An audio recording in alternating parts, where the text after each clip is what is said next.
A very good morning students. Students, last classes में हमने detail में रीड किया about the animal kingdom which was a very important topic in zoology of your 11th standard. आज हम एक नया unit start करने वाले हैं स्टूडेंट्स, जिसे कहते हैं सेल बायोलॉजी. इसमें हम एनसीईआरटी के 2 चैप्टर्स कवर करेंगे, chapter number 8 and chapter number 10. हम इन दोनों चैप्टर्स को एक साथ कवर करेंगे क्योंकि जो चैप्टर 8 है वो सेल के स्ट्रक्चर के साथ डील करता है. That is cell which is the unit of life. Why it is the unit of life वो अभी हम थोड़ी देर में डील करेंगे. सो चैप्टर 8 हम पहले कवर करेंगे जिसमें हम सेल का स्ट्रक्चर डिटेल में रीड करेंगे, और उसके बाद हम उसी के कंटिन्यूएशन में जो एनसीईआरटी का चैप्टर नंबर 10 है जिसमें कि सेल डिवीजन को हम डिटेल में स्टडी करेंगे. So cell biology includes the cell structure, its functioning and its division. All right, it's a very important unit. ये दोनों चैप्टर्स बहुत इंपॉर्टेंट हैं. अराउंड 4 to 5 क्वेश्चंस तक आप एक्सपेक्ट कर सकते हैं आपके वेरियस एंट्रेंस एग्जाम्स में, प्री मेडिकल के लिए, नीट में, एम्स में. और अगर हम आपके स्कूल की बात करें स्टूडेंट्स, तो भी ये बहुत इंपॉर्टेंट है क्योंकि फुल क्वेश्चंस भी आते हैं सेल डिवीजन के ऊपर और सेल के स्ट्रक्चर्स के ऊपर. So let's begin with chapter number 8 of NCERT, that is cell, the unit of life. Now students, आप जानते हैं कि अगर हम अपने बॉडी के ऑर्गेनाइजेशन की बात करें, हमने जब एनिमल्स का क्लासिफिकेशन पढ़ा था तो उसमें हमने एनिमल किंगडम में मल्टी सेल्यूलर एनिमल्स को इंक्लूड किया था, राइट फ्रॉम पॉरीफेरा. चाहे उनमें ऑर्गेनाइज होकर टिश्यू बना हो या नहीं बना हो, जैसे पॉरीफेरेंस, स्पंजेस, आपको अगर याद हो. और हमने एनिमल लाइक ऑर्गेनिजम्स रीड किए थे, यूग्लिना, प्रोटोजोआ, जो यूनिसेल्युलर थे. इसका मतलब ये है कि किसी भी एनिमल को, किसी भी ऑर्गेनिज्म को अगर लिविंग होना है, अगर उसके अंदर लाइफ पॉसिबल होनी है, तो कम से कम उसको एक सेल का बना हुआ होना चाहिए. अगर हम सेल को भी ब्रेक कर दें तो उसके जो लिविंग कैरेक्टर्स हैं, लिविंग कैरेक्टर्स मतलब वो अपनी लाइफ खुद इंडिपेंडेंटली लीड कर सके, जैसे वो ग्रो कर सके, रिप्रोड्यूस कर सके, मेटाबॉलिक एक्टिविटीज कर सके, ये सब उसकी लॉस्ट हो जाएंगी. That means for any organism to be living, to be capable of independent existence, there has to be a minimum of single cell. इसका मतलब ये है कि सेल ही लाइफ की बेसिक यूनिट है. सेल के अगर सिंगल सेल है तभी लाइफ पॉसिबल है, अगर उससे छोटी यूनिट है तो लाइफ पॉसिबल नहीं है. Alright, so it is the unit of life, it is the basis of life. Now before dealing with the structure of cell, let us learn a little bit about the history of its discovery. Students, जो cell word है उसके लिए हम लोग cyto word use करते हैं. तो सबसे पहला क्वेश्चन जो इस पे बनता है वो है स्टडी ऑफ सेल. सेल की स्टडी को कहते हैं, सेल के लिए टर्म यूज करते हैं साइटो. जहां भी साइट या साइटो वर्ड आएगा इसका मतलब हम सेल की बात कर रहे हैं.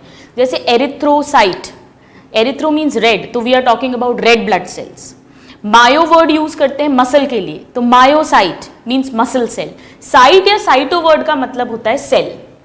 सो study of cell is called cytology. ये क्वेश्चन पूछा जाता है, it's a direct question. All right, study of cell is cytology. Now, the father of cytology. ये सब important questions हैं. अब साइटोलॉजी के फादर कौन है, यानी किसने इन्हें बहुत डिटेल में स्टडी किया था, इनके बारे में बताया था. Father of cytology.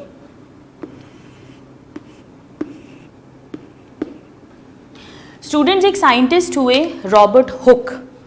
इन्होंने क्या किया, एक ट्री था, एक पेड़ था, स्पेनिश ओक पेड़, उसकी जो छाल थी, बार्क या कॉक, उसको स्टडी किया. उस टाइम पे माइक्रोस्कोप का इन्वेंशन नहीं हुआ था, तो उन्होंने जब उसको स्टडी किया तो उन्हें कुछ ऐसे स्ट्रक्चर्स दिखे, जैसे कि हनीकूम्ब, जैसे जो मधुमक्खी का छत्ता होता है, इस तरह से उन्हें स्ट्रक्चर्स दिखे उसमें. और अंदर से ये खोखले थे, खाली थे. तो उन्होंने इस स्ट्रक्चर को, एक एक कंपार्टमेंट को नाम दिया सेल. और उन्होंने ही सबसे पहले सेल को डिस्कवर किया। तो आइए पहले हम ये लिख लेते हैं कि who is the father of cytology? Robert Hooke. It should be learn by heart, Robert Hooke. अब रॉबर्ट हुक ने क्या क्या किया? He discovered cell. पहला क्वेश्चन जो पूछा जाता है, ही डिस्कवर्ड सेल। लेकिन इन्होंने जो सेल डिस्कवर किया वो एक डेड सेल था, it was not a living cell. Actually वो जो ये देख रहे थे कंपार्टमेंट्स, इसके अंदर का जो मटेरियल है, जो साइटोप्लाज्म है, न्यूक्लियस है, सेल मेम्ब्रेन है, ये सब तो डाई आउट हो चुकी थी। और वो जो ये कंपार्टमेंट के बीच में ये जो डिविजन्स देख रहे थे, ये एक्चुअली सेल वॉल थी, which is a dead structure. So he discovered cell but it was a dead cell. This is important, it was a dead cell. किसका सेल था ये? Of cork of Spanish oak tree. Spanish oak tree की छाल या cork के dead cell को उन्होंने discover किया था। इस पे दो तरह से क्वेश्चन आता है, या तो पूछेंगे कि सेल किसने डिस्कवर किया, लिविंग या डेड करके नहीं पूछ रहे, जनरल सेल किसने डिस्कवर किया? रॉबर्ट हुक ने। या पहला डेड सेल किसने डिस्कवर किया, तो भी Robert hook will be the answer. Okay, इन्होंने ही टर्म दिया था सेल, क्योंकि लैटिन लैंग्वेज में सेल्यूला या सेला का मतलब होता है हॉलो स्पेस, खाली जगह। ऐसी इनको खाली जगह दिखी थी अंदर, तो इन्होंने ही उसको टर्म दिया था सेल्यूला या प्लूरल सेल्यूले, जिसे बाद में मॉडिफाई करके सेल कहा गया। So the next point is that he coined term cell. Actually इन्होंने जो टर्म दिया था वो सेल्यूला था। लैटिन में इसका मतलब होता है हॉलो कंपार्टमेंट्स और स्पेसेस, और ये उन्होंने अपनी बुक में दिया था, इन हिज बुक माइक्रोग्राफिया। ये दोनों क्वेश्चंस पूछते हैं, इनकी बुक का नाम भी पूछा जाता है। Alright, so book was Micrographia and he gave the term cell. He discovered the first cell which was a dead cell and he coined the term cell in his book Micrographia and he is known as the father of cytology, Robert Hooke. इसके बाद around 70-80 years के बाद में microscope का invention हो गया। Microscope आप जानते हैं, इससे हम माइन्यूटेस्ट चीज़ें जिन्हें हम अपनी नॉर्मल आइज से, नेकेड आइज से नहीं देख सकते हैं, उन्हें हम देख पाते हैं। तो माइक्रोस्कोप का इन्वेंशन जिन साइंटिस्ट ने किया था उन्हें ही कहते हैं father of microscopy, because he invented microscope. Any idea? आपने पढ़ा होगा ये प्रीवियस क्लासेस में, that microscope was invented by Anton van Leeuwenhoek. So, who is father of microscopy? A.V. Leeuwenhoek. He is the father. A.V. Leeuwenhoek ने क्योंकि microscope discover कर लिया था, तो इन्होंने बहुत सारे इन्वेंट किया था माइक्रोस्कोप, तो इन्होंने बहुत सारे लिविंग सेल्स को डिस्कवर किया। इन्होंने बैक्टीरिया देखा, प्रोटोजोआ देखा, यूग्लिना देखा, इन्होंने ह्यूमन का स्पर्म सबसे पहले देखा था। हमारे जो आरबीसीज होते हैं वो ल्यूवेनहुक ने ही डिस्कवर किए थे। सो इन्होंने क्या किया, इनका क्या कंट्रीब्यूशन है, that he discovered first living cell. This is important. अगर क्वेश्चन लिविंग सेल करके आएगा तो हमारा आंसर होगा ल्यूवेनहुक की डिस्कवरी। अगर डेड सेल आएगा रॉबर्ट हुक, और अगर जनरल सेल आएगा तो भी Robert Hooke. So he discovered the first living cell, और उन्होंने बहुत सारे लिविंग सेल्स डिस्कवर किए थे, जैसे ही डिस्कवर्ड, इन्होंने बैक्टीरिया देखा। ये क्वेश्चन पूछते हैं students. Yeast which is a unicellular fungi. He discovered protozoa, ये सब यूनिसेल्यूलर है। Sperm which is the male gamete. RBC that is the red blood cell, etcetera. So he discovered various unicellular cells और organisms. अब ये सब बात है student 1700s की, लेकिन अभी तक कोई भी ये एस्टैब्लिश नहीं कर पाया था कि सेल ही वो बेसिक यूनिट है जिससे कि लाइफ स्टार्ट होती है। ये जो थ्योरी है कि cell is the basic unit of life, ये दो साइंटिस्ट ने मिलकर प्रपोज की थी। इन दोनों साइंटिस्ट के नाम हैं, ये हमें अच्छे से लर्न होना चाहिए। दो साइंटिस्ट हैं। आइए पहले हम बात करते हैं कि सेल थ्योरी क्या है। सेल थ्योरी ये कहती है कि जितने भी लिविंग ऑर्गेनिजम्स हैं वो या तो सेल के बने हैं जैसे यूनिसेल्यूलर, या सेल एंड इट्स प्रोडक्ट्स, मतलब सेल से टिश्यू, टिश्यू से ऑर्गन, ऑर्गन से organ system. So what is cell theory? It states that all living organisms are composed of cells and their products. That means tissue, organ, organ system. This is the cell theory. ये statement आपको as it is learn होना चाहिए, school में कई बार इसकी definition पूछी जाती है। ये जो सेल थ्योरी है ये दो साइंटिस्ट ने मिलकर प्रपोज की थी, श्लीडन एंड श्वान। सो लेट अस राइट, किसने की थी? प्रपोज्ड बाय दो साइंटिस्ट हैं, एम श्लीडन। ये स्टूडेंट्स बोटानिस्ट थे, इन्होंने प्लांट्स में स्टडी कर रहे थे और वहाँ पर इन्होंने ये कंक्लूजन निकाला था कि मिनिमम एक सेल चाहिए ही चाहिए तभी वो प्लांट लिविंग होगा। So he was a German botanist और इन्होंने 1838 में अपनी स्टडीज़ को बताया था। और दूसरे जो साइंटिस्ट हैं वो हैं, एक हैं श्लीडन एंड अनदर इज श्वान।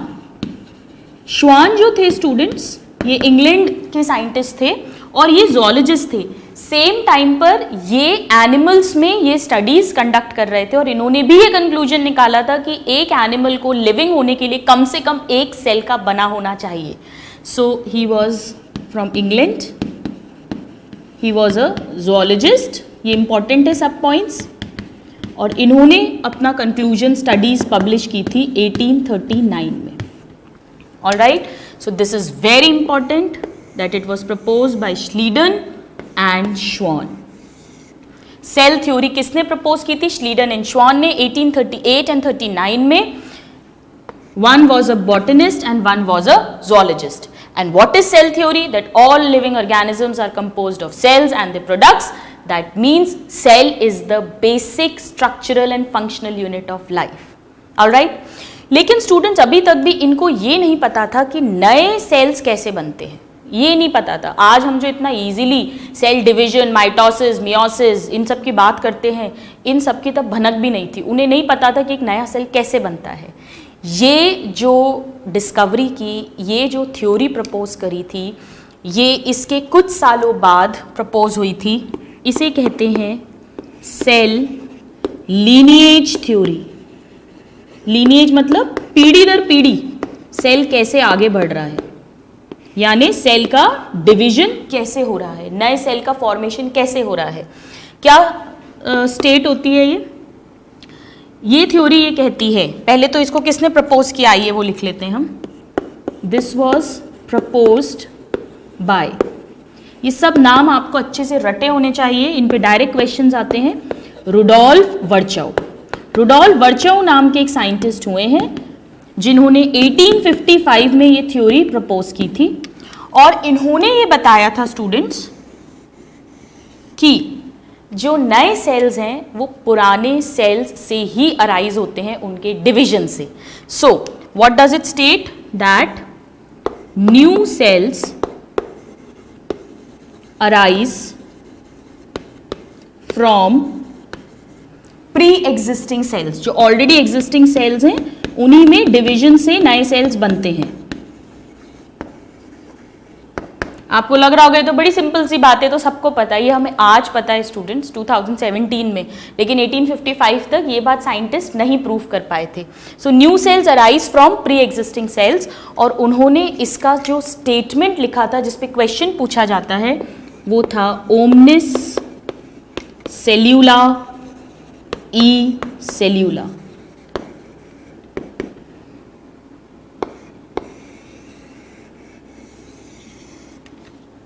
Omnis means new, new cell arise from cells, pre existing cells. इस पे डायरेक्ट क्वेश्चन आता है स्टूडेंट्स, कई बार इस तरह से क्वेश्चन पूछ लेते हैं कि सेल लीनिएज थ्योरी इज, और इस तरह से कोई भी लैटिन लैंग्वेज के 4 स्टेटमेंट्स आपको दिए होंगे, तो उसमें से आपको ये टिक करना है। या डायरेक्ट इंग्लिश में पूछ लेते हैं, new cells arise from pre existing cells. Number 3, who proposed and when it was proposed. So the first cell और the death cell, the first living cell, the cell theory and the cell lineage theory. एक और बहुत important structure होता है students, जिसे हम nucleus बोलते हैं सेल के अंदर। आप जानते हैं ये पूरे सेल के फंक्शंस को कंट्रोल करता है। हम इसे डिटेल में रीड करेंगे कुछ क्लासेस के बाद। ये डायरेक्टर ऑफ द सेल है, यही कंट्रोल करता है। जैसे एक मूवी बनाते हैं, उसमें एक्टर है, एक्ट्रेसेस हैं, सब म्यूजिशियंस हैं, लिरिसिस्ट हैं, लेकिन जो डायरेक्टर है वही कंट्रोल करता है उस मूवी को कि किससे कैसे क्या काम कराना है। ऐसे ही न्यूक्लियस जो है वो डायरेक्टर ऑफ द सेल होता है, और उसे डिस्कवर किया था रॉबर्ट ब्राउन ने, रॉबर्ट हुक नहीं, रॉबर्ट ब्राउन ने 1832 में। ये भी डायरेक्ट क्वेश्चन है जो कई बार पूछा गया है, तो आइए हम यहाँ लिख लेते हैं। This is also important. Robert brown, Robert Brown discovered,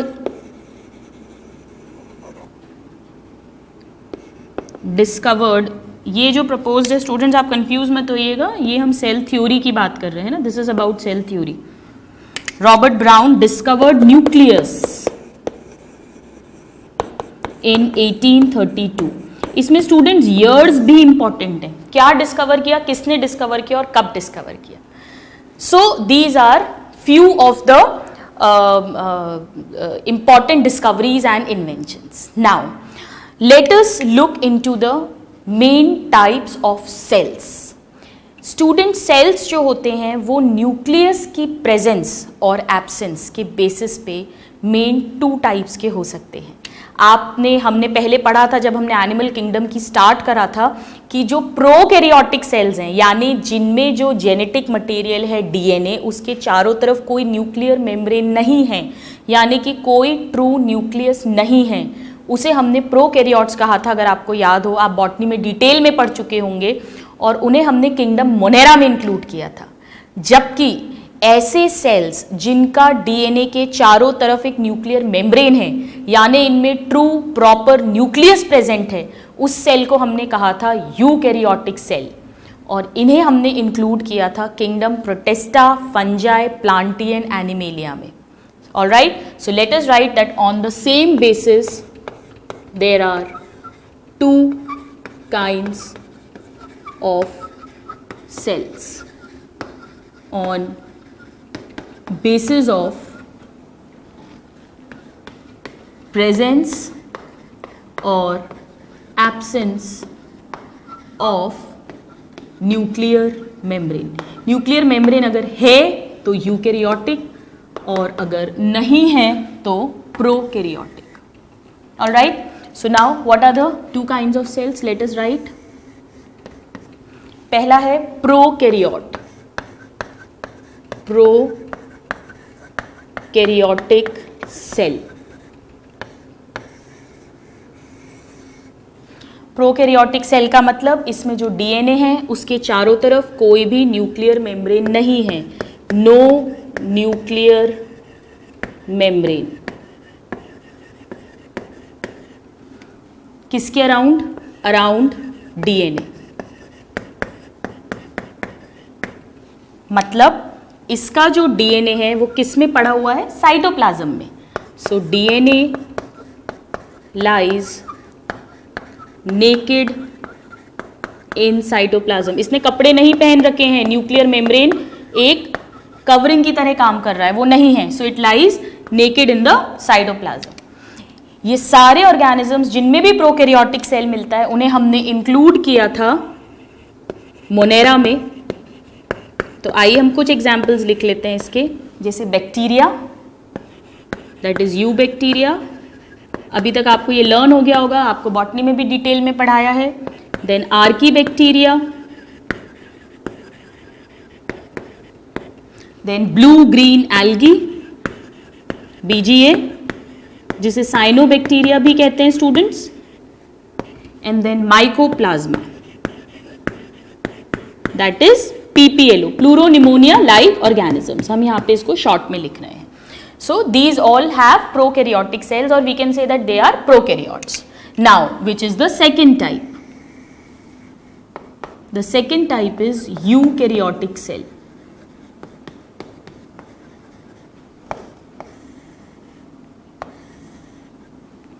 eukaryotic का मतलब प्रॉपर न्यूक्लियर मेम्ब्रेन होगी डीएनए के चारों तरफ. सो न्यूक्लियर मेम्ब्रेन सराउंड्स डीएनए.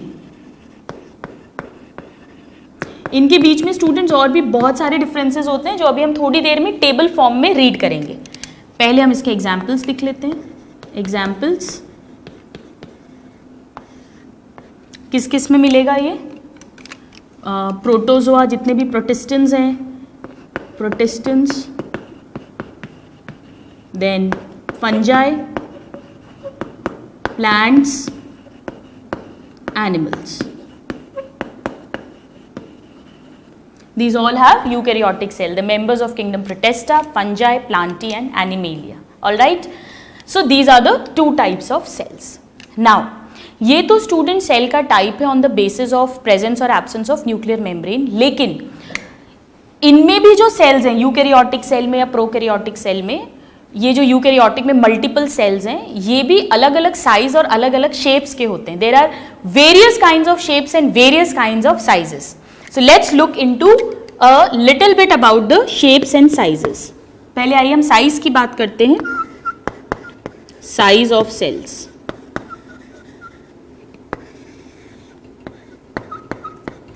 इसमें स्टूडेंट्स हमें कुछ बेसिक पॉइंट्स याद रखने हैं. जैसे जो प्रोकैरियोटिक सेल है वो कम डेवलप्ड है, वो बहुत छोटा होता है, आप जानते हैं.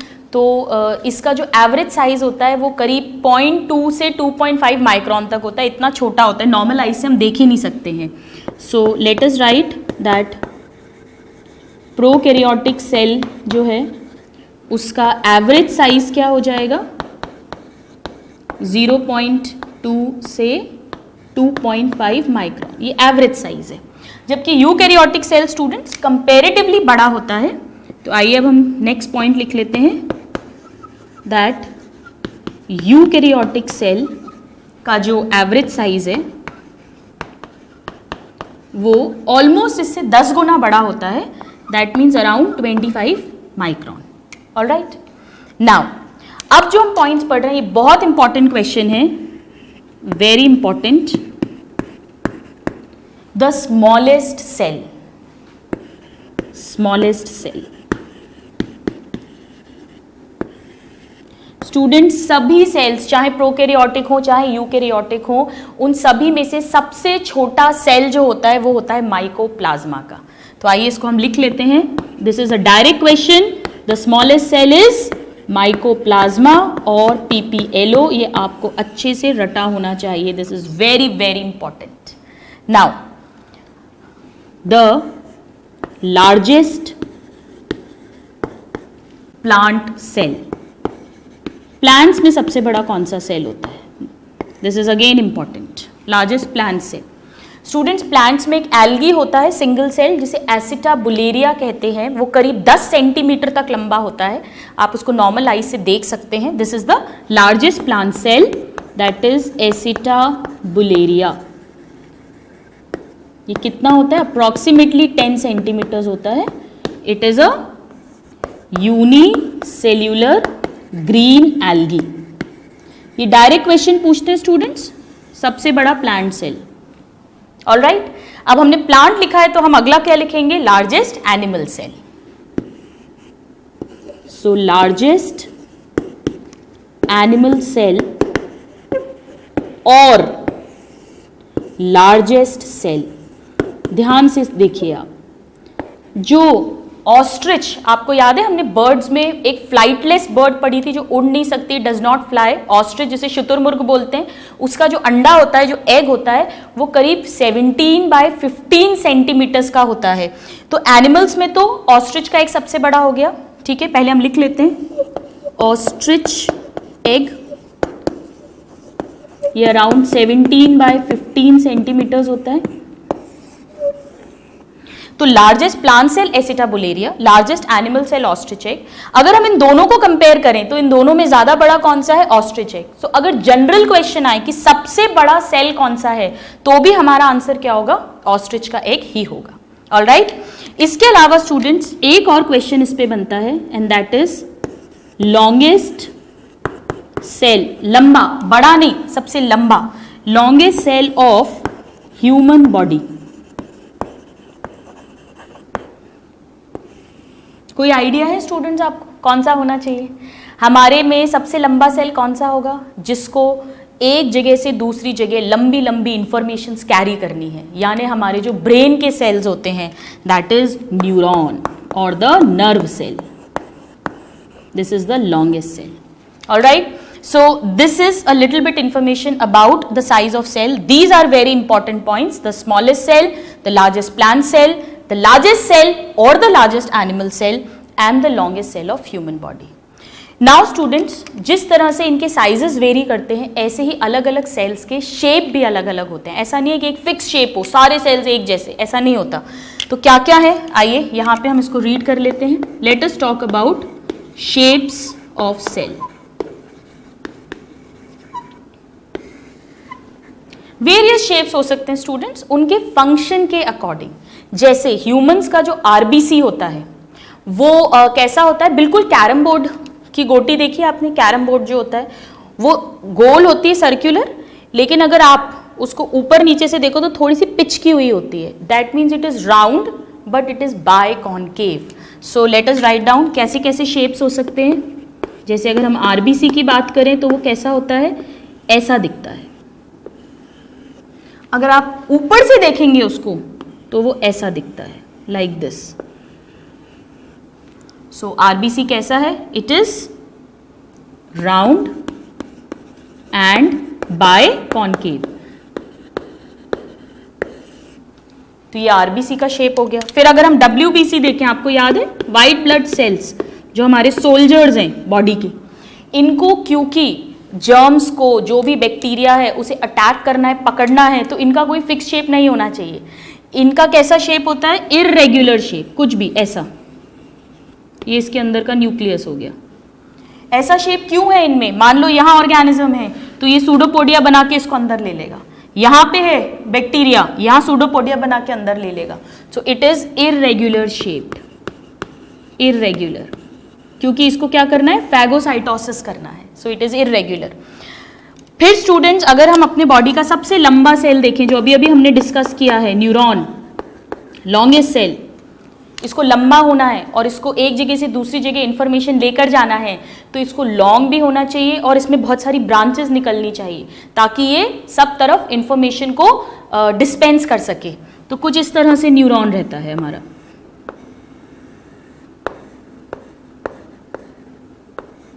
ये इंफॉर्मेशन आ रही है, हम इसको डिटेल में पढ़ेंगे नर्वस सिस्टम में। सो न्यूरॉन कैसा है? It is long and branched. Alright, और अगर हम हमारे स्पर्म की बात करें, ह्यूमन स्पर्म, तो स्पर्म जो है इसे मोटाइल होना चाहिए क्योंकि ये ट्रैवल कर कर फीमेल की बॉडी के अंदर जाएगा और वहाँ एग के साथ फर्टिलाइज करेगा, यानी इसके पास मोटिलिटी के लिए एक स्ट्रक्चर होना चाहिए। तो इनके पास एक पूंछ होती है, टेल, जो एक्चुअली एक फ्लैजिला है, इसके थ्रू ये मूव करके और ह्यूमन फीमेल बॉडी के अंदर एंटर करते हैं। तो कुछ इस तरह से स्पर्म होता है। So this is, it has motile tail. तो ऐसे अगर आप देखें, ये तो हमने एक 4 सेल्स बनाए, ऐसे कई तरीके के, कई शेप्स के सेल होते हैं। They may be round, they may be irregular, they may be long and branch. There are various kind of cells. कुछ कॉलम जैसे होते हैं, सिलेंड्रिकल, कुछ स्क्वायर की तरह होते हैं, कुछ राउंड होते हैं। So this is a little bit about the sizes and the shape of cell. आप इसको नोट करें स्टूडेंट्स। फिर हम स्टार्ट करेंगे सबसे पहले प्रोकैरियोटिक सेल, एक टिपिकल प्रोकैरियोटिक सेल या बैक्टीरियल सेल कैसा दिखता है। उसके बाद हम पढ़ेंगे कि एक टिपिकल यूकैरियोटिक सेल कैसा दिखता है। So please note it down. So now students, let's look into the structure of a typical prokaryotic cell. इनमें वेरिएशंस हो सकते हैं, माइकोप्लाज्मा, पीपीएलओ, इन सब में कुछ कुछ अलग हो सकता है जो आपको बॉटनी में डिटेल में पढ़ाएंगे जब आप मोनेरा किंगडम पढ़ेंगे। हम यहाँ एक टिपिकल सेल की बात कर रहे हैं, प्रोकैरियोट्स की।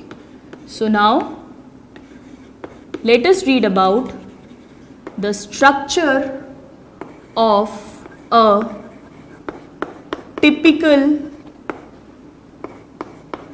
Prokaryotic cell.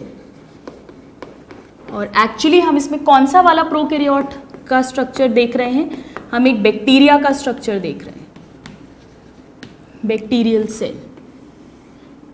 This is an important topic students, MCQs के हिसाब से भी, हालांकि इसको आप ऑलरेडी बहुत अच्छे से लर्न हो जाएगा जब आप इसे बॉटनी में पढ़ेंगे। आइए हम यहाँ पर इसका स्ट्रक्चर रीड करते हैं, कैसा होता है। देखिए, सबसे पहले तो इसमें हमें जो इसकी प्लाज्मा मेम्ब्रेन बनाएंगे, तो कैसी होती है इसकी प्लाज्मा मेम्ब्रेन? ये क्या स्ट्रक्चर्स हैं अभी हम रीड करेंगे।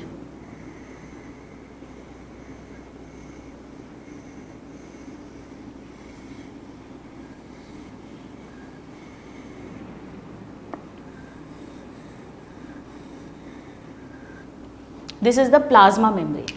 इसके चारों तरफ इनमें सेल वॉल मिलेगी। तो आइए हम इसको सेल वॉल बना देते हैं पहले। इसको ध्यान से देखें स्टूडेंट्स, मैं किस तरह से बना रही हूँ। इसका डायग्राम आपके स्कूल्स में भी पूछा जाता है।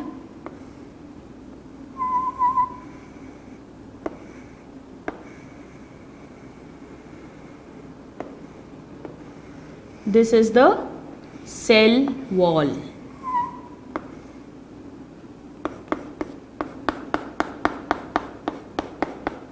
ऑफ अ प्रोकैरियोटिक सेल, जो प्लाज्मा मेम्ब्रेन के आउटर साइड पे प्रेजेंट है। ठीक है, और सेल वॉल के चारों तरफ इनमें एक स्टिकी लेयर मिलती है, एक चिपचिपी लेयर मिलती है। ये क्या होती है अभी हम इसको रीड करेंगे, इसका क्या फंक्शन है। आइए हम इसको पहले डायग्राम में ड्रॉ कर लेते हैं।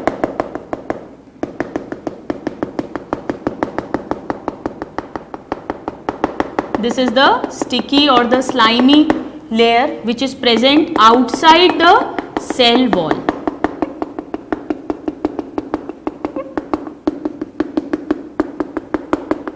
Now, इनमें स्टूडेंट्स प्रोकैरियोट्स में आप जानते हैं, हमने पढ़ा है अभी कि इनमें एक सिंगल क्रोमोसोम मिलेगा, डीएनए मिलेगा, और उसके चारों तरफ न्यूक्लियर मेम्ब्रेन नहीं होगी, यानी वो ऐसे ही साइटोप्लाज्म में पड़ा होगा। तो आइए हम ये एक इसका डीएनए बना लेते हैं। ठीक है, ये भी एक डीएनए है। ये क्या है अभी हम थोड़ी देर में इसको रीड करेंगे। ऑलराइट, और यहाँ पे स्टूडेंट्स जो प्लाज्मा मेम्ब्रेन है, अगर आप ध्यान से देखें तो वो अंदर की तरफ इस तरह से घूमी हुई है, और कहीं कहीं पे प्लाज्मा मेम्ब्रेन बाहर की तरफ एक्सटेंडेड है। मैंने ये जो स्ट्रक्चर्स बनाए हैं, ठीक है, ये क्या है अभी हम थोड़ी देर में इसको पढ़ते हैं। ये इसमें राइबोसोम्स हैं, आपको पता होगा प्रोटीन सिंथेसिस के लिए राइबोसोम्स अटैच होते हैं। ये राइबोसोम्स हैं, ये सिंगल हैं और ये चेन में है एमआरएनए के ऊपर। फिर इनमें लोकोमोशन के लिए एक स्ट्रक्चर मिल सकता है जिसे कहते हैं स्टूडेंट्स फ्लैजिला या सीलिया।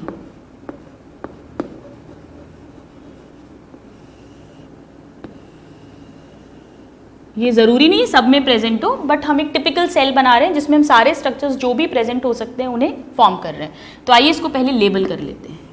This is the slimy layer called glycocalyx. Then this is the cell wall. This yellow one, this is the cell membrane. ये जो स्टूडेंट सेल मेम्ब्रेन के बाहर की तरफ एक्सटेंशंस हैं, फिंगर लाइक फिलामेंटस, इन्हें कहते हैं पिली और fimbriae.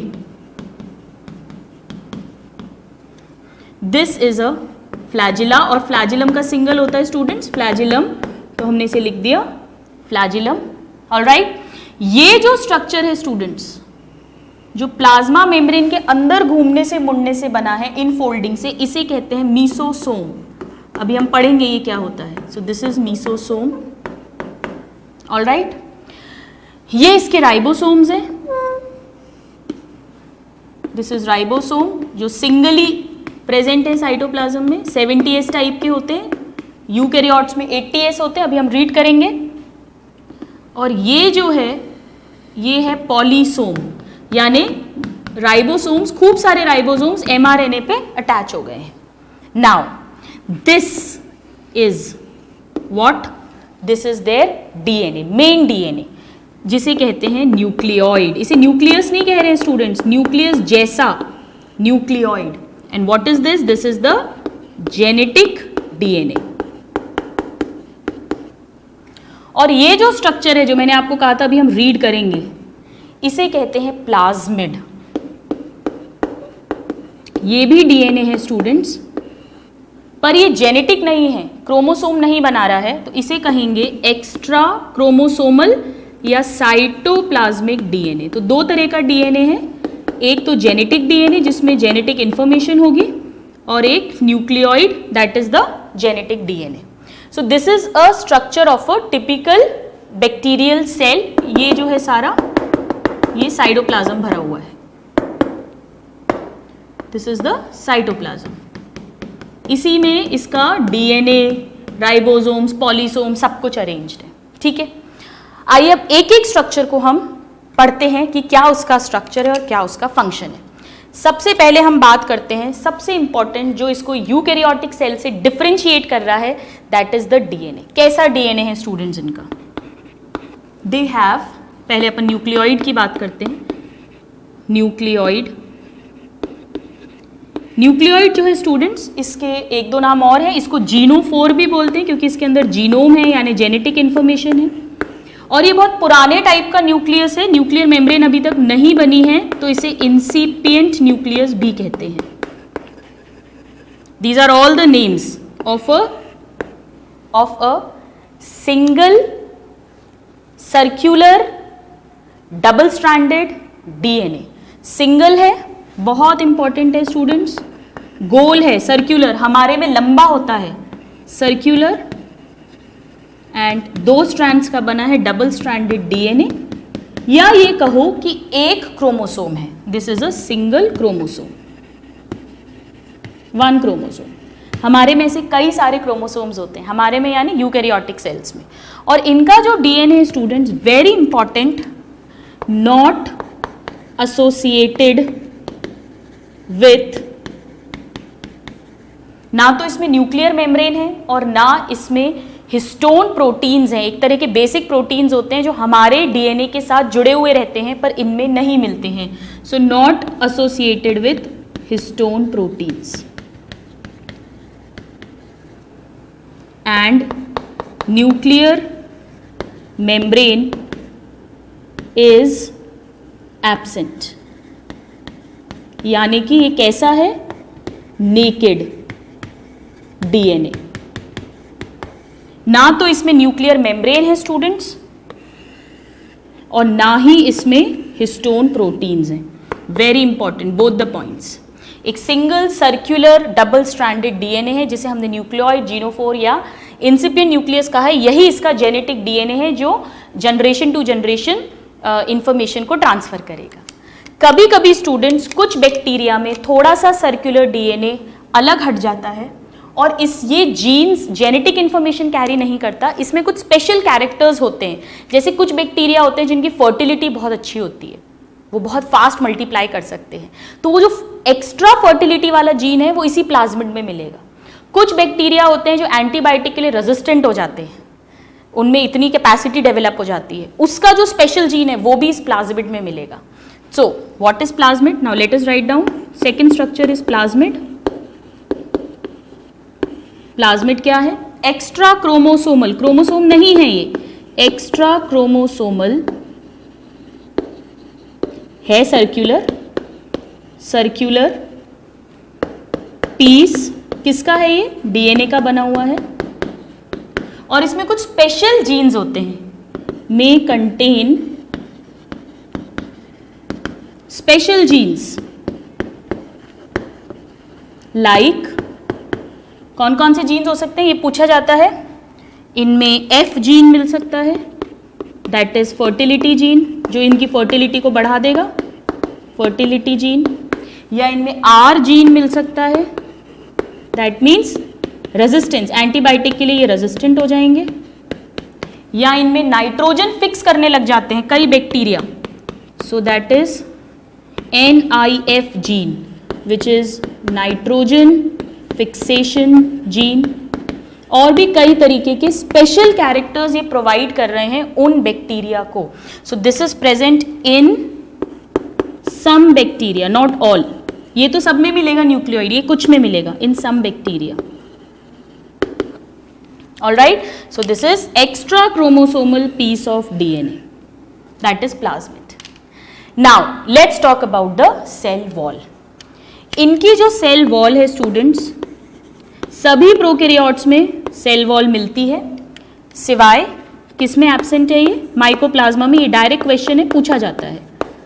So there is no cell wall in mycoplasma, important. इनकी सेल वॉल हमारी सेल वॉल से अलग होती है। हमारी मतलब एनिमल्स में तो सेल वॉल होती ही नहीं है, बट यूकैरियोट्स में जो प्लांट्स हैं, फंगस है, एल्गी है, उनकी सेल वॉल मेनली सेल्यूलोज की बनी है, जबकि इनकी जो सेल वॉल है वो बनी होती है made of N acetyl glucosamine, that is NAG इसे कहते हैं, and N acetyl muramic acid, that is NAM, N acetyl muramic acid. या अपन कह सकते हैं वेरी इंपॉर्टेंट कि ये किसके बने हुए हैं, इसकी सेल वॉल, पेप्टाइडोग्लाइकन्स, ग्लाइकन का मतलब होता है स्टूडेंट्स कार्बोहाइड्रेट्स, शुगर्स, और वो शुगर्स पेप्टिक बॉन्ड से जुड़ी हुई हैं, सो इसे कहते हैं पेप्टाइडोग्लाइकन्स। ये डायरेक्ट क्वेश्चन आता है कि सेल वॉल प्रोकैरियोट्स में किस में एब्सेंट है और किसकी बनी हुई है। All right, so this is about the cell wall. Now we will talk about the plasma membrane. इसको आप नोट डाउन करें, फिर हम प्लाज्मा मेम्ब्रेन को रीड करते हैं। Now students, let's talk about the cell membrane. हमने सेल वॉल देख लिया, हमने दोनों टाइप के DNA देख लिए। अब आइए हम बात करते हैं इसकी सेल मेम्ब्रेन की। सेल मेम्ब्रेन या जिसे प्लाज्मा मेम्ब्रेन भी कहते हैं। स्टूडेंट्स, इनकी जो सेल मेम्ब्रेन होती है उसमें स्टेरॉइड्स नहीं मिलते, हमारी यूकैरियोट्स में मिलते हैं, और ये हमारी सेल मेम्ब्रेन को एक स्टेबिलिटी प्रोवाइड करते हैं। So the first point is that no sterols except, इनको स्टेरॉल्स की जरूरत भी नहीं है क्योंकि इनमें सेल वॉल मिल रही है, और सेल वॉल इनको ऑलरेडी स्टेबिलिटी प्रोवाइड कर रही है। पर सेल वॉल किस में नहीं मिल रही, माइकोप्लाज्मा में। तो माइकोप्लाज्मा की सेल मेम्ब्रेन में क्या मिलना चाहिए, sterols. So no sterols except mycoplasma. इनकी सेल मेम्ब्रेन में स्टेरॉल्स मिलते हैं क्योंकि इनमें सेल वॉल एब्सेंट होती है। ऑलराइट, नाउ जो सेल मेम्ब्रेन है स्टूडेंट्स, अपन ने डायग्राम में बनाया है, वो अंदर की तरफ फोल्ड होती है, जिसे हमने मीसोसोम कहा था। तो आइए देखते हैं ये मीसोसोम क्या है। ये बहुत इंपॉर्टेंट है स्टूडेंट, इस पे MCQ भी आता है और इस पे शॉर्ट क्वेश्चन भी आ जाता है स्कूल में। What is mesosome, they are in foldings, अंदर की तरफ मुड़ी हुई, in foldings of plasma membrane और सेल मेम्ब्रेन, प्लाज्मा मेम्ब्रेन। चलिए अब इसके फंक्शंस देख लेते हैं हम, क्या फंक्शंस हैं इसके। फंक्शंस, ये DNA रेप्लिकेशन में हेल्प करती है, यानी जब डिवीजन होता है तो DNA की डबलिंग होती है।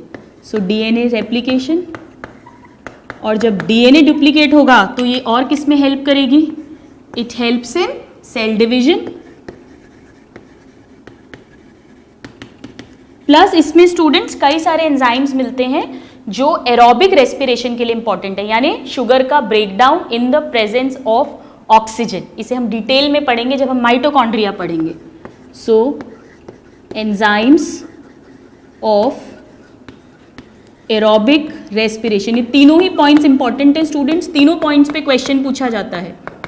प्रेजेंट और हमारे में यूकैरियोटिक सेल्स में ये जो एंजाइम्स हैं ये मेनली माइटोकॉन्ड्रिया के अंदर प्रेजेंट होते हैं। तो हम कह सकते हैं कि अगर हम इसकी फंक्शनिंग देखें तो ये बिल्कुल माइटोकॉन्ड्रिया की तरह हैं, इसीलिए इसे कहते हैं एनालॉगस। एनालॉगस मतलब जिनकी फंक्शन सेम है, so they are analogous to mitochondria, जो यूकैरियोटिक सेल्स में मिलता है, इसके एनालॉगस है। ये क्वेश्चन पूछा जाता है। Alright, so this is about the infolding of plasma membrane. लेकिन उस डायग्राम में हमने कुछ बाहर की तरफ भी प्लाज्मा मेम्ब्रेन के एक्सटेंशंस बनाए थे। आइए उनके बारे में रीड करते हैं। इन्हें कहते हैं पिली और फिम्ब्री। फिम्ब्री ये अंदर घुमा हुआ है, ये बाहर है। सो दे आर पतले पतले धागे जैसे हैं, यानी फिलामेंटस, और क्या है, एक्सटेंशंस हैं। They are filamentous extensions of plasma membrane, of plasma membrane. ठीक है, अब इनमें से जो पिली है ये कैसा होता है, हॉलो होता है। So this is hollow filament, और इसका जो फंक्शन है वो होता है कि जब दो बैक्टीरियल सेल पास पास जुड़ते हैं तो इन पिलाई के थ्रू ही जो डीएनए है वो एक बैक्टीरिया से दूसरे बैक्टीरिया में ट्रांसफर हो जाता है। So the function is transfer of DNA from one bacterium to other bacterium cell. जबकि जो फिम्ब्री है ये सॉलिड फिलामेंट है, दोनों ही प्लाज्मा मेम्ब्रेन के एक्सटेंशंस हैं, बट ये सॉलिड है। और इसका क्या फंक्शन है, ये सेल को अटैच होने में मदद करता है। So helps in cell attachment. तो दोनों के ही काम अलग अलग है। All right, this is attachment of the cell and here it is transfer of the DNA. So these are the two filamentous structures of the plasma membrane. तो plasma membrane में हमने देखा no sterols, mesosome is present and pili and fimbriae are found. अब students इस structure में अगर आप गौर से देखें तो हमने दोनों डीएनए की बात की, प्लाज्मा मेम्ब्रेन, सेल वॉल, और सेल वॉल के चारों तरफ हमने एक स्लाइमी स्टिकी चिपचिपी लेयर बनाई थी जिसे हमने ग्लाइकोकैलिक्स कहा था। आइए देखते हैं इसका क्या रोल होता है। So now let's talk about glycocalyx. Glycocalyx जो है स्टूडेंट्स, ये कई सारी शुगर्स, कई सारी पॉलीसेक्राइड्स की बनी हुई एक चिपचिपी कोटिंग होती है। इसकी लोकेशन पूछते हैं, ये हमेशा सेल वॉल के चारों तरफ मिलती है, आउटर साइड में मिलती है। So what it is a slimy यानी स्टिकी चिपचिपी लेयर और कोट ऑफ पॉलीसेक्राइड्स। ये वर्ड बहुत इंपॉर्टेंट है स्टूडेंट्स, क्योंकि यूकैरियोटिक सेल में जो ग्लाइकोकैलिक्स मिलेगा वो ओलिगोसेक्राइड्स का बना हुआ होगा, ना कि पॉलीसेक्राइड्स का।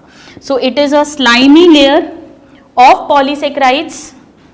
कहाँ प्रेजेंट है, present on outer side of cell wall. Cell wall के चारों तरफ ये प्रेजेंट होती है। ठीक है, अब इसका क्या काम है, क्यों प्रेजेंट है ये, इसका फंक्शन। इसका स्टूडेंट पहला फंक्शन ये है कि ये सेल का अटैचमेंट में हेल्प करती है, क्योंकि चिपचिपी है, स्टिकी है। So first function is cell attachment. Cell attachment.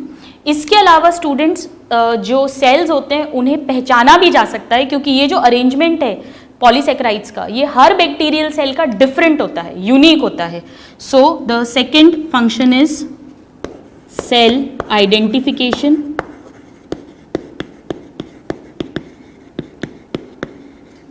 फिर ये जो भी जर्म वगैरह आएगा उसको अपने अंदर ही वो इसके अंदर चिपक जाता है, तो अंदर एंटर नहीं कर पाता, यानी ये सेल को प्रोटेक्शन भी प्रोवाइड करती है।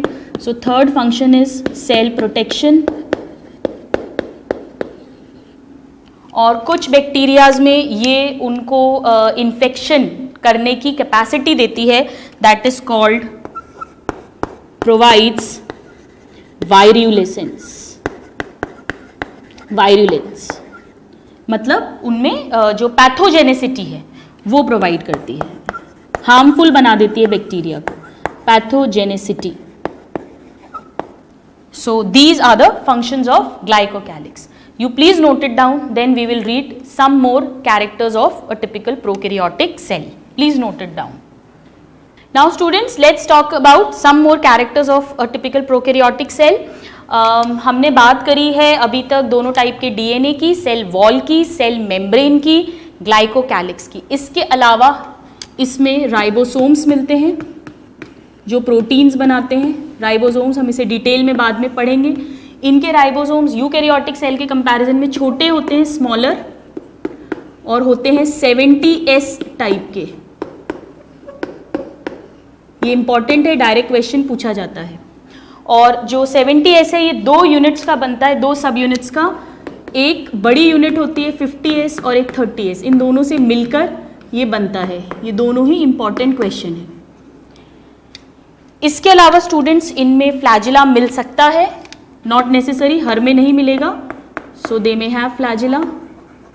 अगर फ्लैजिलम प्रेजेंट है, इफ प्रेजेंट, तो ये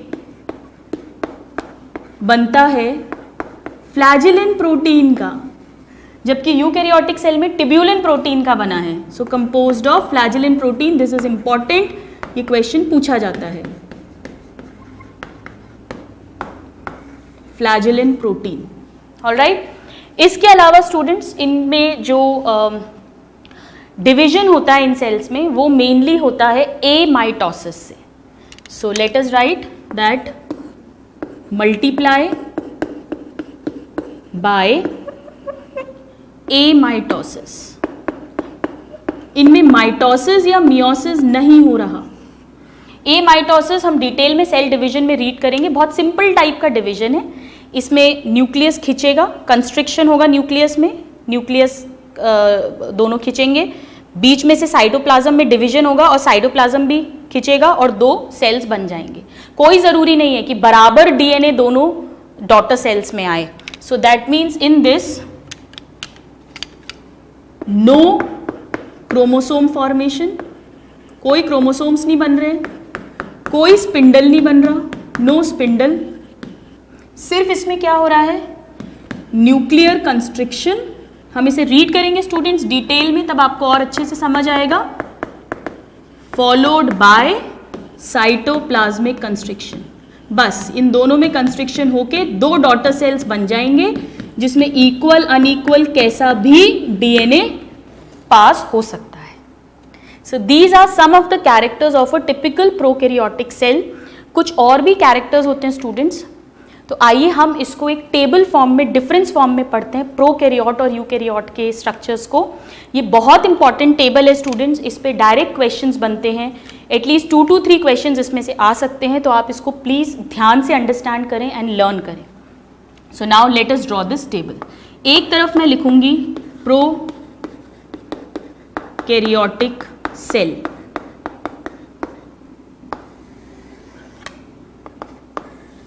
और एक तरफ हम लिखेंगे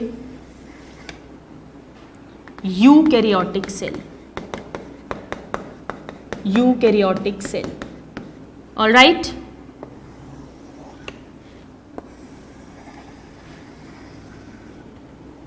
तो आइए पहला पॉइंट बहुत सिंपल है. प्रोकैरियोटिक सेल में न्यूक्लियर मेम्ब्रेन क्या होगी, absent. So nuclear membrane absent, और यहाँ पे nuclear membrane will be present. Next point, इसमें जो डीएनए है वो कैसा होगा, सिंगल सर्कुलर डीएनए. और यहाँ पे डीएनए कैसा होगा, बहुत सारा, मेनी लीनियर डीएनए और क्रोमोसोम्स. यही डीएनए से फिर क्रोमोसोम्स बनेंगे, पर ये लीनियर है स्टूडेंट्स. ऑलराइट. देन यहाँ पे मैं क्विकली कर रही हूँ क्योंकि हम ऑलरेडी डिटेल में पढ़ चुके हैं. इसके डीएनए जो है, डीएनए उसमें हिस्टोन नहीं मिलते, not associated with histone proteins. Histone proteins are absent. जबकि यहाँ पे हम लिखेंगे associated with histone proteins. All right, associated with histone proteins. ठीक है, अब हम लिख लेते हैं इसकी सेल वॉल के बारे में। इसमें जो सेल वॉल है वो किसकी बनी हुई है? पेप्टाइडोग्लाइकन्स की। अभी अभी हमने पढ़ा था। जबकि यहां पे जो सेल वॉल है it is composed of, mainly इसमें सेल्यूलोस मिलता है, काइटिन भी मिल सकता है जैसा फंगस में होता है, प्लस हेमीसेल्यूलोस, पेक्टिन, ये सब शुगर्स इसमें मिलती हैं, पेक्टिन एक्सेट्रा। बट मेन जो है इसमें सेल्यूलोस है, जबकि इसमें पेप्टाइडोग्लाइकन्स है। All right, now the next point, इसमें जो ग्लाइकोकैलिक्स है वो किसका बनेगा? पॉलीसेक्राइड्स का। तो ग्लाइकोकैलिक्स क्या है? पॉलीसेक्राइड शुगर्स हैं। जबकि यहां पर क्या है? ओलिगोसेक्राइड्स का बनेगा, दैट इज स्मॉलर शुगर्स। हम इसको डिटेल में बायोमोलिक्यूल्स में पढ़ेंगे कि ओलिगोसेक्राइड पॉलीसेक्राइड में क्या डिफरेंस होता है। देन इसके जो राइबोसोम्स हैं वो कैसे हैं? छोटे हैं ribosomes, 70S, that is smaller. जबकि इसमें जो राइबोसोम्स मिलते हैं वो मेनली कैसे होते हैं? 80S, जो लार्जर हैं। लेकिन स्टूडेंट्स जो यूकैरियोटिक सेल हैं उनमें भी 70S राइबोसोम्स मिलते हैं उनके माइटोकॉन्ड्रिया और प्लास्टिड के अंदर, but 70S found in mitochondria and plastids. This is important, ये पूछा जाता है। ठीक है, इसकी हम डिटेल्स यूकैरियोटिक सेल में पढ़ेंगे भी। आइए अब कुछ और कैरेक्टर्स देख लेते हैं इसके जो डिफरेंट हैं इनमें। जैसे इनमें मीसोसोम मिल रहा है, मीसोसोम जो सेल मेम्ब्रेन की इनर फोल्डिंग्स थी, मीसोसोम प्रेजेंट, जबकि यहाँ पे absent, mesosomes are absent. Then अगर इसमें फ्लैजिला मिलेगा तो वो किसका बना हुआ है? हमने अभी अभी रीड किया है, फ्लैजिलिन प्रोटीन का। और उसमें जो इसका जो फ्लैजिला है स्टूडेंट वो इस तरह से घूमता है, रोटेशन 360 डिग्री। सो इसमें 360 डिग्री का रोटेशन होता है, रोटेशनल मूवमेंट होता है। इसमें अगर फ्लैजिला मिल रहा है तो वो हमेशा टिब्यूलिन प्रोटीन का बना हुआ होगा, टिब्यूलिन प्रोटीन। और ये हंटर की तरह मूव करता है, हम पढ़ेंगे इस तरह से, लाइक दिस। इसका ऐसे ऐसे मूव करता है 360 डिग्री, ये क्वेश्चन पूछा जाता है 360 डिग्री वाला। All right, now the next point, इसमें जो प्रोकैरियोटिक सेल है स्टूडेंट्स, इसमें जो मेन डिवीजन है वो ए माइटोसिस से हो रहा है। सो ए माइटोसिस, मल्टीप्लिकेशन। जबकि यूकैरियोटिक सेल्स में स्टूडेंट्स ए माइटोसिस तो मिलता ही है, मिल सकता है, ज़्यादा कॉमन नहीं है बट मिल सकता है। लेकिन माइटोसिस एंड मियोसिस तीनों ही प्रेजेंट होते हैं। So a mitosis, mitosis and meiosis seen तीनों ही देखे जा सकते हैं। ठीक है, नाउ आप इसको नोट डाउन करें, फिर हम इसके 2-3 इंपॉर्टेंट पॉइंट्स और पढ़ेंगे। Please note it down. Now students, let's look into some more points of difference between prokaryotic and eukaryotic cell. Prokaryotic cell और यहां हम पढ़ रहे हैं यूकैरियोटिक सेल। बहुत इंपॉर्टेंट है स्टूडेंट्स ये टेबल, इसमें से डायरेक्ट क्वेश्चंस पूछे जाते हैं। नाउ द नेक्स्ट पॉइंट, जो प्रोकैरियोटिक सेल्स हैं स्टूडेंट्स, उनमें मेम्ब्रेन से ढके हुए सेल ऑर्गेनेल्स एब्सेंट होते हैं, जैसे माइटोकॉन्ड्रिया, गोल्जी बॉडी, ईआर, ये कुछ भी नहीं मिलता है।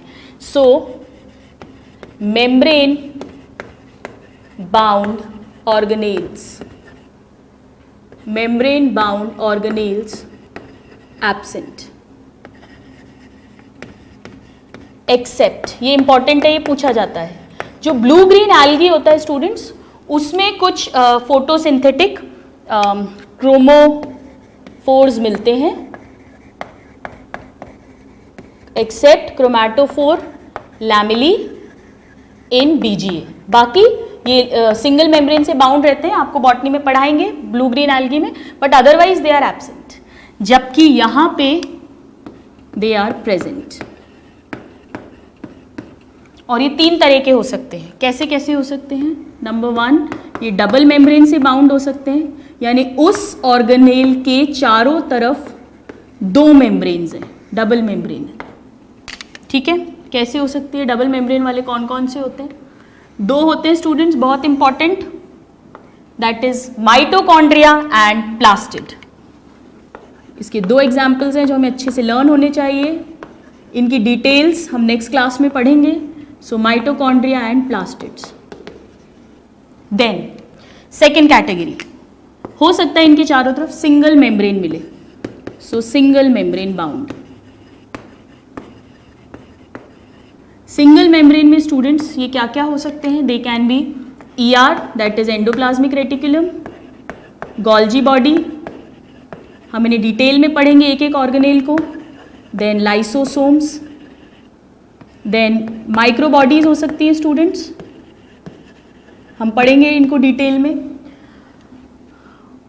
और फिर इनमें कुछ होते हैं जो जिनमें मेम्ब्रेन नहीं होती, that is membrane less organelles.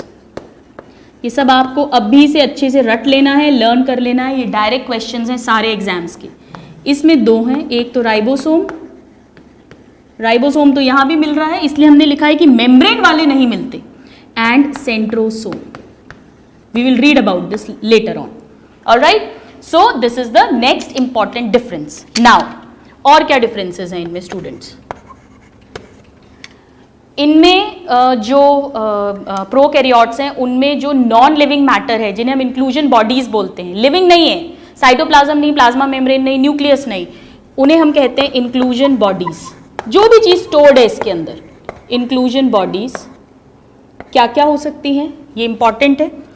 वॉल्यूटिन granules, छोटे छोटे ग्रैन्यूल्स होते हैं, किसके हैं ये? फॉस्फेट स्टोरेज के लिए, they are storage bodies, store करती हैं ये चीज़ों को स्टोरेज के लिए। So they can be volutin granules which will store phosphate, या प्रोटीन को अगर स्टोर कर रही हैं तो हम उन्हें कह देते हैं साइनोफाइसिन ग्रैन्यूल्स। ये सब मिलती हैं प्रोकैरियोट्स में। ये दोनों पे क्वेश्चन आता है students, what is cyanophycin granules? Protein storage, and what is volutin granule? Phosphate storage. इसी तरह से स्टूडेंट्स जो यूकैरियोट्स हैं उनमें जो स्टोरेज है वो होता है ड्यूटोप्लाज्म के फॉर्म में। ये क्या होता है हम इसे डिटेल में नेक्स्ट क्लास में रीड करेंगे। Deutoplasm, it means the non living, ये भी नॉन लिविंग पार्ट है, इंक्लूजन्स। ये तो सिर्फ स्टोरेज कर रहे हैं, यहां पे क्या क्या हो सकता है? यहाँ पे स्टोरेज बॉडीज हो सकती है, कुछ चीज स्टोर हो, स्टोरेज बॉडीज।